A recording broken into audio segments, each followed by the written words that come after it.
এই জন্য মানুষের কোনো উপায় যদি না থাকে কোনো কিছু প্রতিরোধ করা,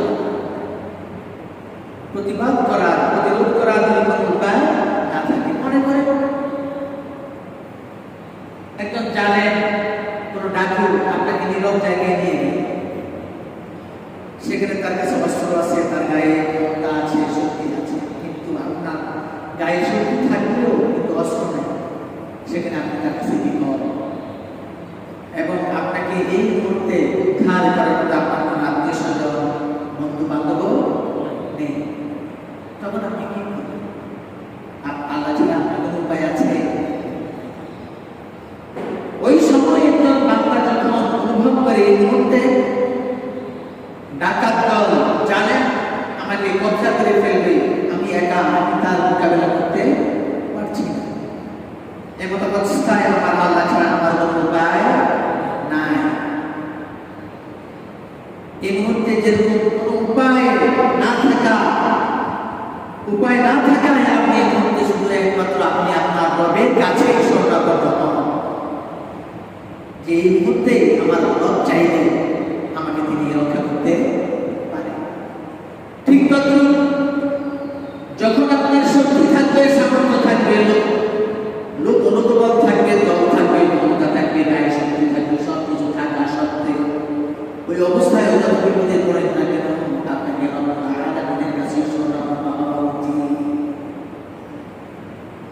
যখন আপনার ক্ষমতা নাই, যখন আপনার দল আপনার পাশে নেই, যখন আপনার প্রতিবেশী আপনার পাশে নেই, যখন আপনার আত্মীয় স্বজন, যখন আপনার বন্ধু বান্ধব আপনার পাশে নাই, তখন আপনি আল্লাহ ছাড়া আর কাউকে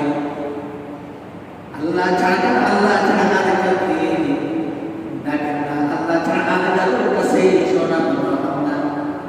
ওই মুহূর্তে যেভাবে আপনি আল্লাহর কাছে ধর্ণা দেন, ঠিক তখন যখন আপনার গায়ে বল আছে, আপনার কাছে ক্ষমতার চেয়ার আছে, আপনার গায়ে বল আছে, আপনার আত্মীয় স্বজন বন্ধু বান্ধব আছে, তখন আপনার ভেবে রেখা দরকার আমি যে কাজটা করছি আমার রবের তো ক্ষমতা আছে, আমাকে এটা বিশ্বাস করে দিতে পারে। এই জন্য আমাদের মনে রাখা দরকার আমাদের বিপদ আপদ দূর করার মালিক কে? আল্লাহ। সুতরাং আল্লাহ তাআলা বলেন আম্মাই ইউজিবুল মুসতারা ইযা দাআহু ওয়া ইয়াকশিফুস সূ। আল্লাহ তাআলা বলেন যখন কেউ উপায় হয়ে যায়, আর কোনো উপায় থাকে না, তখন কে তার ডাকে সাড়া দেয়? আমি ছাড়া। কে তার অসুবিধা দূর করে? আমি ছাড়া। আমি ছাড়া তো তখন আর কেউ থাকে না, কেউ থাকে না। হযরত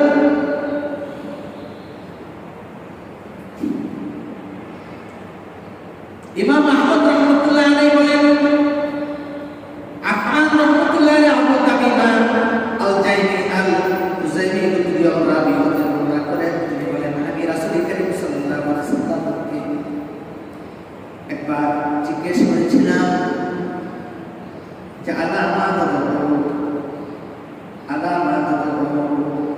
কাহার নিকট দোয়া করিব? তিনি জানতে চাইলেন রাসূলের কাছে যে আমি কার কাছে দোয়া করব।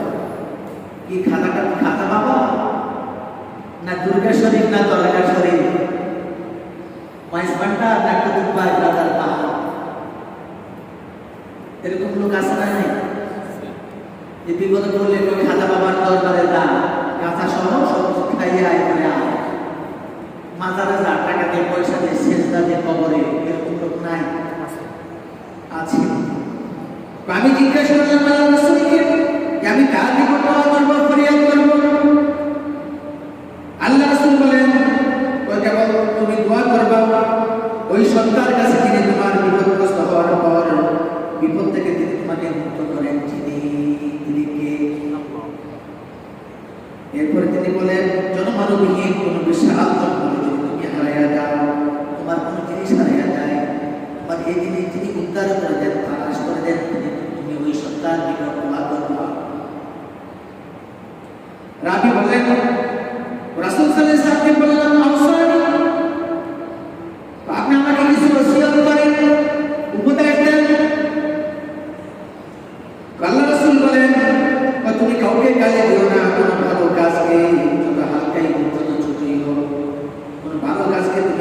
মনে করবে না। যদি কোনো মুসলমান ভাইয়ের সহিত তোমার দেখা হয়, হাসি মুখে কথা বলবে, তো একটা ছোট্ট কাজ, এটাকে তুমি হালকাভাবে ছেড়ে দিও না। একজন মুসলমানের সঙ্গে আপনার দেখা হবে, আপনি সালাম বিনিময় করবেন, কুশল বিনিময় করবেন, হাসি মুখে কথা বলবেন, এটা আল্লাহ রাসূলের সুন্নাহ। কিন্তু আপনি পাশ কেটে চলে গেলেন, সালাম দিলেন না, কথাও বললেন না, কুশল বিনিময় করলেন না, কিন্তু চলে গেলেন। এটা কি, এটার নাম ভদ্রতা? এক নম্বর, আপনি যদি মুসলমান ব্যক্তিকে দেখার পর সালাম দিলেন না, কুশল বিনিময় করলেন না, মিনিমাম সালাম দিলেন না, হাসি মুখে কথা বললেন না, এক নম্বর আপনার ভদ্রতা প্রকাশ পাবে না, আপনি একজন অভদ্র মানুষ হিসেবে সাব্যস্ত হবেন। দুই নম্বর হচ্ছে আপনি একজন অহংকারী ব্যক্তি হিসাবে সাব্যস্ত হবেন। সুতরাং এই ছোট্ট হালকা কাজটাকেও কখনো আপনি হালকাভাবে দেখবেন না, তুচ্ছ মনে করবেন না, এটা বড় ইবাদত। এরপরে তিনি বলেন, কোন পিপাসার্থ ব্যক্তিকে তোমার পাত্র হইতে পানি পান করানো। একটা পিপাসার্থ মানুষকে আপনি গ্লাস পানি পান করালেন, এটা কি ভালো কাজ না? এটাও ভালো কাজ। এই ভালো কাজটাকে আপনি হালকাভাবে নেবেন, হালকাভাবে নেবেন না। পিপাসার্থ মানুষ, তাকে গ্লাস পানি পান করালেন, সে প্রশান্তি অনুভব করলো, এটা অনেক বড় কাজ। এরপরে তিনি বললেন যে তোমরা পায়ের গোছার নিচে লুঙ্গি বা পায়জামা, প্যান্ট ইত্যাদি তোমরা পরিধান করবে। পায়ের গোছাছে নেন, এই যে পায়ের টাকা আছে গিরা, আমাদের দেশে 99% লোক যারা আলেম নন, এবং সাধারণ মানুষদের মধ্যে এই পায়ের গিরার নিচে তারা প্যান্ট, পায়জামা, লুঙ্গি ইত্যাদি পরিধান করে, এটা আল্লাহ রাসূল করতে নিষেধ করেছেন, এটা হারাম। আমাদের দেশের শতকরা আলেম নয় এমন শতকরা আমার দৃষ্টিতে শতকরা 99% লোক এই গিরার নিচে তারা পায়জামা, প্যান্ট ইত্যাদি পরিধান করে।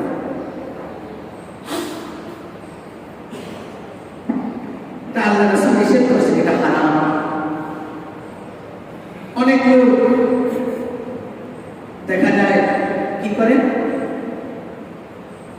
নামাজের সময় এটাকে মোটে উপরের দিকে উঠায়।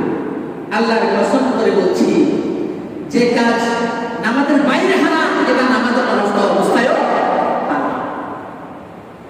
সুতরাং আপনি 24 ঘন্টা প্যান্ট বা পায়জামা পরিধান করলেন, আর সেটা পায়ের টাকলি বা গিরার নিচে পরিধান করলেন, আপনি হারাম কাজ করলেন, আপনি হারামে লিপ্ত। যতক্ষণ পর্যন্ত আপনার পায়জামা, প্যান্ট পায়ের গিরার নিচে অবস্থান করে, ততক্ষণ আপনি আল্লাহ রাসূলের নির্দেশনার বিরুদ্ধে কাজ করেন, আপনি হারামে লিপ্ত থাকেন। অর্থাৎ আপনি পোশাক পরিধান করলেন হারাম পদ্ধতি, এটা হারাম, হারাম, হারাম। আল্লাহ রাসূল এটুকু করতে নিষেধ করেছেন। তিনি বলছেন যে তোমরা এই পায়ের গিরার নিচে লুঙ্গি বা পায়জামা পরিধান থেকে তোমরা কি থাকবে, বাঁচিয়া থাকবে। কারণ পায়ের নিচে লুঙ্গি পরিধান করা এটা অহংকারের আলামত। কার কথা? আল্লাহ রাসূলের কথা। সুতরাং কোন ব্যক্তি যদি বলে যে আমি তো অহংকার না, আমি এমনি করি, এটা আমার অভ্যাস, তাহলে এটাও বলা যায় তিনি অহংকারকে অভ্যাসে পরিণত করে নিয়েছেন। অহংকারকে তিনি অভ্যাসে পরিণত করে নিয়েছেন, তিনি আজীবন পোশাক পরিধান করার ক্ষেত্রে অহংকার করবেন। তার মনে মনে যেটাই হোক, আল্লাহ রাসূল বলছেন পায়ের গিরার নিচে কাপড় পরিধান করা হারাম। আপনি বললেন যে না, আমি তো অহংকার করি না, তাহলে আপনি আল্লাহ রাসূলের অহংকার, আল্লাহ রাসূলের নির্দেশনাকে আপনি কেন রিসিভ করেন, গ্রহণ করেন?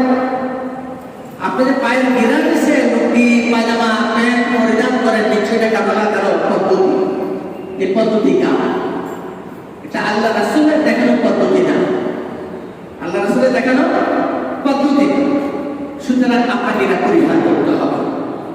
যদি বলেন যে আমি মুসলিম না, আল্লাহ রাসূলের উম্মত নয়, সুতরাং আপনি যদি এই কথা বলেন, তাহলে আপনি আপনার পোশাক আশাক কোথায় করবেন, এটা দায় দায়িত্ব আপনার। দায়িত্ব না আপনার। আপনি যদি বলেন আমি মুসলিম না, আমি আল্লাহ রাসূলের উম্মত না, সুতরাং আল্লাহ রাসূলের কথা তাইলে আপনার জন্য প্রযোজ্য না।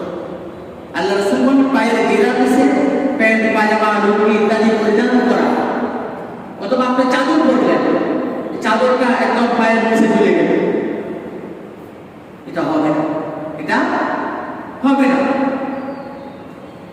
সুতরাং এই জিনিসগুলো আমাদেরকে মনে রাখা দরকার। আল্লাহ রাসূল বলেন এটা হচ্ছে কি অহংকারের আলামত। এই জন্য এখানে তিনি নসিহত করতে গেলেন। এক্ষেত্রে আরো একটা কথা, হাদিসটি ইমাম আহমদ রাহমাতুল্লাহ আলাইহি অন্য আরেকটা বর্ণনায় তিনি জাবির ইবনে সুলাইমান খুজাইমি রাহমাতুল্লাহ আলাইহি থেকে তিনি বর্ণনা করেছেন। তখন তিনি বললেন যে আমি রাসূল সাল্লাল্লাহু আলাইহি ওয়াসাল্লামের নিকট গেলাম এবং চাদর জড়ানো ছিল আমার গায়ে, এমন ভাবে আমার চাদর জড়ানো ছিল এটা আসলটা আমার পায়ের গিরা নিচে চলে গেছে, পায়ের গিরা নিচে চলে গেছে। তখন আমি সেখানে গেলাম এই অবস্থায়, আমি চিন্তাম না রাসূলকে। এখানে আরো অন্য লোকজন ছিল, জিজ্ঞেস করলাম যে এখানে মুহাম্মদ কে সাল্লাল্লাহু আলাইহি ওয়াসাল্লাম। তখন রাসূল ইঙ্গিত করে বললেন যে হ্যাঁ, তিনি ইশারা দিলেন যে আমি মুহাম্মদ। আমি বললাম ইয়া রাসূলুল্লাহ, আমাকে জঙ্গলে বসবাসকারী লোক স্বভাবে কিছু কঠোরতা আছে, আমাকে কিছু নসিহত করুন। কেননা আপনারা জানেন যারা উপকূলীয় অঞ্চলে বসবাস করে তারা একটু তাদের ঘর বাড়ি পানিয়ে তলিয়ে নিয়ে যায়, বন্যা তলিয়ে নিয়ে যায়, বিভিন্ন পরিস্থিতির শিকার হয়। আবার যারা পাহাড়ে জঙ্গলে বসবাস করে সেখানে হিংস্র প্রাণী থাকে, এ সমস্ত মানুষগুলো সেখানে হিংস্র প্রাণীর সাথে প্রতিকূল পরিবেশে নিজের জীবন ধারণ করে চলতে হয়। ওই অঞ্চলের মানুষগুলো সাধারণত একটু কঠোর প্রকৃতির হয়। কি বলেন, হয় না? কথা বলেন, হয়। তখন তিনি বললেন যে আমি একটু কঠোর প্রকৃতি লোক, আমাকে কিছু নসিহত করুন। তখন তিনি বললেন যে ছোট্ট যত ক্ষুদ্র কাজে হোক না কেন, সেটা যদি ভালো কাজ হয় তাহলে এটাকে তুমি কি গুরুত্ব দিবে, এবং যত হালকাই মনে করো না কেন তোমার কোনো ভাইয়ের সাথে দেখো না হাসি মুখে কথা বলবা, নাহলে তোমার কি চরিত্র প্রকাশ হবে অভদ্র মানুষ হিসেবে। এরপরে তিনি বললেন তোমার কাছে যদি একজন পানি থাকে তাহলে পিপাসার্ত মানুষকে এখান থেকে ছোট কাজ মনে করো, সমস্যা নেই, এক গ্লাস পানি খাওয়াই দিই। আমি দেখলাম গতকাল ঢাকা রাজধানীতে বিভিন্ন কুমিল্লা শহরে বিভিন্ন অঞ্চলে বিভিন্ন টুপিওয়ালা দাড়িওয়ালা কিছু লোকেরা পানি বিতরণ করেছে, শরবত বিতরণ করেছে পিপাসার্ত মানুষ, গরম বেশি। কাজটা আপনারা আমার দেশে তো অনেক ঠান্ডা হতে পারে, কিন্তু পিপাসার্ত মানুষের কাছে রাস্তায় এক গ্লাসের পানির দাম কত, যিনি তখন এটা পেয়েছেন হাতের কাছে তিনি ভালো বোঝেন। তিনি আরেকটা কথা বললেন যে কোনো ব্যক্তিকে গালি দিও না, কোনো ব্যক্তিকে তুমি গালি দিও না। যিনি গালি দিয়েছেন তিনি গুনাহের ভাগীদার হয়েছে, তুমি গালি না দেওয়ার কারণে তুমি সওয়াবের অধিকারী হবে। আমরা তো বলি যে আমাকে গালি দিচ্ছে আমি কি তামাশাই করবো, বলি না? মনে করেন আপনি কেউ গালি দিল, কিন্তু আপনি কি করলেন, আবার গালি দিলেন। ওই লোকটা গালি দিয়ে যে মাপের যে মানের যে স্তরে পৌঁছে গেল, যে লোক গালি দেয় মানুষকে তাকে ভালো মানুষ লোক বলে, কথা বলেন, বলে না। তা আপনি যদি উল্টাই আবার গালি দেন তাহলে তো আপনি তো তার কাতারেই চলে গেলেন। এই জন্য জালেম জুলুম করতে পারে, জালেমের উপরে উল্টা জুলুম করা যাবে না, জালেমের জুলুমের প্রতিবাদ করা যেতে পারে। খারাপ লোক খারাপ কাজ করবে, অপরাধী হিসেবে সাব্যস্ত হলে তার বিচার করা হবে, কিন্তু কোনো অপরাধীর সাথে অপরাধমূলক কাজ করা যাবে না। কথা বুঝতে পেরেছেন? কোনো অপরাধীর সাথে অপরাধমূলক কাজ করা যাবে না, তার অপরাধের বিচার হতে পারে। কোন জালেম জুলুম করলে পাল্টা জুলুম করা যাবে না, তার উপর তার জুলুমের প্রতিবাদ করা যেতে পারে, তার জুলুমের বিচার করা যেতে পারে। কথা বুঝতে পেরেছেন? সুতরাং আমাদেরকে মনে রাখা দরকার ইসলাম এসেছে ভদ্রতা, নম্রতা, স্বাভাবিকতা, মানবিকতা ইত্যাদি শেখানোর জন্য, সুন্দরভাবে মানব সমাজে সুন্দরভাবে সুস্থ পরিবেশ বজায় রেখে চালচলন করার জন্য ইসলাম পৃথিবীতে এসেছে। আপনারা জানেন জাহিলি যুগে এক গোত্রের মানুষ আরেক গোত্রের সাথে লাঠালাঠি করত, যুদ্ধের চলতো না? চলত। তাদের স্বভাব ছিল অল্পতে তারা রেগে যেত, মারতে যেত। এই স্বভাব থেকে মুক্ত করার জন্য পৃথিবীতে ইসলাম এসেছে। সুতরাং আমাদের রাষ্ট্র এবং সমাজ ব্যবস্থায় যদি ভিন্ন ধর্মের, ভিন্ন মতের লোক থাকে, এদেরকে দিয়ে আমাদেরকে সহনীয় মাত্রায় সুন্দরভাবে সাম্প্রদায়িক সম্প্রীতি বজায় রেখে আমাদেরকে চলতে হবে। কথা বুঝতে পেরেছেন? এমন কোনো কাজ করা যাবে না যেটা সাম্প্রদায়িক সম্প্রীতি বিনষ্ট করে, সমাজে এবং রাষ্ট্রের মানুষের মধ্যে দ্বন্দ্ব, কলহ, সংঘাত তৈরি করে। এমন কোনো কাজ করা যাবে না। মনে রাখা দরকার, সাম্প্রদায়িক সম্প্রীতি বিনষ্ট করে এমন কোনো কাজ যদি কোনো ব্যক্তি করে তাকে ছাড় দেওয়া হবে না। মুসলমানদেরকে ইসলাম সেটাই শিখিয়েছে। সাম্প্রদায়িক সম্প্রীতি বিনষ্ট করে এমন কোনো কাজ সমাজে রাষ্ট্রে ঘটানো যাবে না। বরং সব ধর্মের, সব মতের মানুষদেরকে নিয়ে সহনীয় মাত্রায় সুন্দরভাবে সমাজে বসবাস করতে পারাটার নাম হচ্ছে মানব জীবনের অন্যতম কোয়ালিটি। সেটা খেয়াল রাখতে হবে যে আমার দল ভাই, আমার 14 গোষ্ঠী, আমার বাচ্চারা 18 জন, 18টা লাঠি দাঁড়ালে আমাদের সাথে আর কেউ পারবে না। মনে রাখবেন, আপনার এই গায়ের বল, জোয়ারের পানি মধ্যে আসবে, মধ্যে চলে যাবে, তখন আপনাকে কে বাঁচাবে? এটা মনে রাখতে হবে। প্রিয় ভাই, আমি যে কথাটা বলছি সেটা হচ্ছে যে আমাদেরকে এই কথাগুলো মনে রেখেই চলতে হবে যে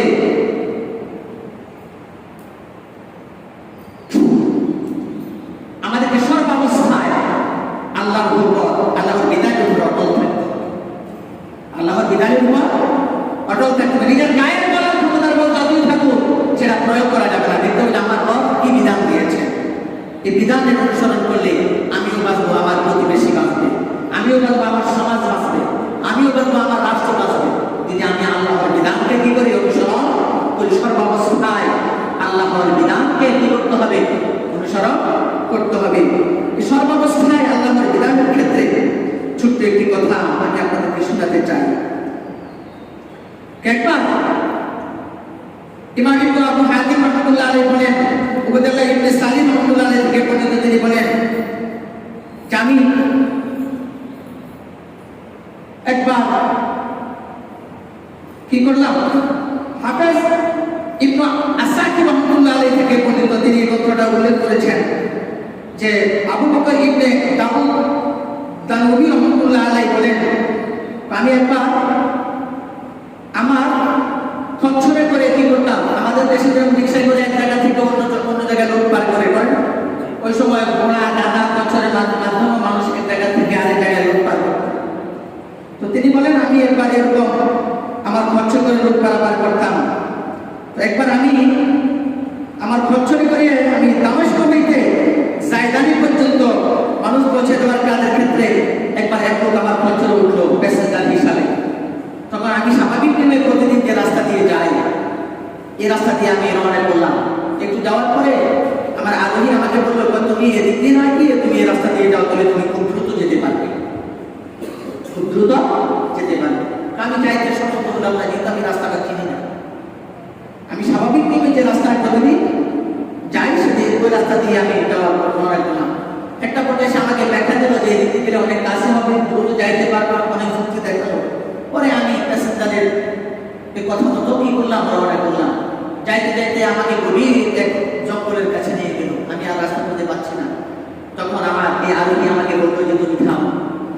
থামলাম, সে নামলো, আমি নামলাম। নামার পরে সে আমাকে, সে তার পোশাক আশাক ভালো করে বাঁধলো, বললো যে তোমাকে এখন মেরে ফেলি। তখন আমি নিরুপায় হয়ে বললাম যে ভাই, তুমি আমার খচ্চর এবং আমার মালামাল সব নিয়ে যাও, আমাকে ছেড়ে দাও। ভাই, এগুলো তো আমারই মাল, কিন্তু তোমাকে হত্যা করবে। এখানে বলেন এই লোকটাকে বাঁচানোর কোনো লোক আছে? কোনো লোক নাই। তিনি লক্ষ্য করলেন আশেপাশে অনেকগুলো লাশ পড়ে আছে, অর্থাৎ এভাবে আরো অনেক ঘটনা এই ডাকাত ঘটিয়েছে।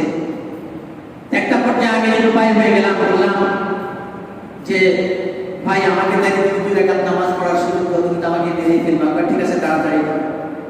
আমি নামাজে দাঁড়ালাম, কিন্তু আমার মুখে কোনো রকমের সূরা কেরাত আসছে না, কোনো রকমের সূরা কেরাত আসছে না। একটা পর্যায়ে হঠাৎ আমার মনে হলো, আল্লাহ তাআলা তো কোরআনে বলেছেন কি বলেছেন? জাম্মাই ইউজিবুল মুস্তারা ইযা দাআ ওয়া ইয়াকশিফুস সূ। যখন কেউ অনুপায় হয়ে যায়, যখন কে তার ডাকে সাড়া দেয়, আমি ছাড়া, এবং কে তার অসুবিধা দূর করে। এই আয়াত যখন আমার মনে পড়ে যায়, তখন আমি নামাজের মধ্যে আয়াতটা পড়া শুরু করলাম, আর মনে মনে আল্লাহর সাহায্য কামনা করলাম। তখন দেখলাম বর্ষা মারানো, গায়ে বর্ষা মারানো একজন লোক, কুসকুসে কালো, হঠাৎ জঙ্গল থেকে আবির্ভাব হলো। এমন ভাবে তীর ছোট্ট টুকটার দিকে ডাকাতের দিকে, সাথে সাথে তার বুকের মধ্যে বিদ্ধ হয়ে যায়, লোকটা মাটিতে লুটে পড়ে, সাথে সাথে শেষ হয়ে যায়। আমি এই লোকটাকে জড়িয়ে ধরে চিৎকার করে বললাম যে, ভাই তুমি কে? আমাকে বাঁচানোর জন্য তোমাকে অনেক অনেক ধন্যবাদ। হয় না, আমি ওই ব্যক্তি যখন অন্য উপায় হয়ে যায়, আল্লাহ ছাড়া আর কারো সাহায্য চায় না। কোনো বান্দা যখন এভাবে আল্লাহ তাআলার সাহায্য চায়, আমি তার আল্লাহ তাআলার পাঠানো ওই দূত যে এই অন্য উপায় হয়ে যখন কোনো মানুষ সাহায্য চায়, ওই মুহূর্তে আল্লাহ তাআলা আমার মাধ্যমে তার বান্দাকে রক্ষা করে। সুতরাং আমরা বলি এই মুহূর্তে তাদের সাথে আঘাত করা ছাড়া আমার কোনো উপায় ছিল না, এই জন্য আমি তাদের সাথে সুর মিলাইছি। সুর মিলানোর কি সুযোগ আছে? কথা বলেন। আল্লাহ তাআলা আমাদেরকে সর্বাবস্থায় দ্বীনের উপর, ঈমানের উপর, কোরআনের আমলের উপর অটল থাকার তৌফিক দান করুন। এই বিষয়ে আরো কিছু কথা আগামী